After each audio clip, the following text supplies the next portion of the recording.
দ্বিকক্ষ বিশিষ্ট পার্লামেন্টের ব্যাপারে সব দলই একমত হয়েছে।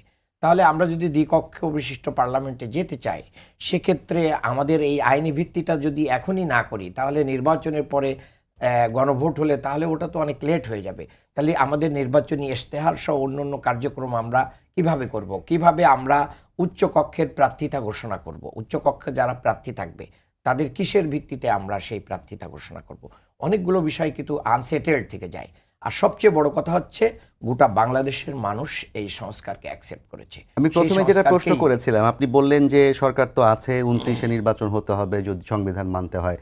দুটো প্রশ্ন, এক হচ্ছে আপনি সরকারের লিগাসির কথা বললেন, তাহলে কি সরকার আপনাদের সাথে কোনো যোগাযোগ করেছে কিনা যে আন্দোলনের মাধ্যমে তাদের লিগাসিটা নিশ্চিত করার জন্য? এবং আমি যেটা বলছিলাম যে আওয়ামী লীগও তো ভোট চাচ্ছে না, 29-এ নির্বাচন হলে তারা মনে করছে এটা তাদের জন্য ভালো, ইউনূস অবৈধ, এটা তারা প্রমাণ করতে পারবেন অন্তর্বর্তীকালীন সরকার যে অবৈধ। আমরা 29কে মিন করছি না, আমরা ফেব্রুয়ারিতেই নির্বাচন চাই। আজকের বক্তব্যে কিন্তু নেতৃবৃন্দের এটা রয়েছে, ফেব্রুয়ারিতেই নির্বাচন চাই। এটা কথার কথা যে আপনি এটা চাচ্ছেন না তাহলে ওইটা, এটা তো কথার কথা।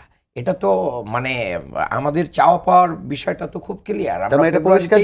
আমরা ফেব্রুয়ারিতেই নির্বাচন চাই এবং এটা আমরা বহুবার বলেছি, এখনো বলছি, আমাদের নেতৃবৃন্দ আজকেও বলেছেন ফেব্রুয়ারিতে নির্বাচন। যদি সমাধান না হয়, সমাধান যদি না হয় তাহলে নির্বাচন যদি 2-1 মাস পিছায় যায়, কিন্তু গণভোটটা তো আগে হতে হবে।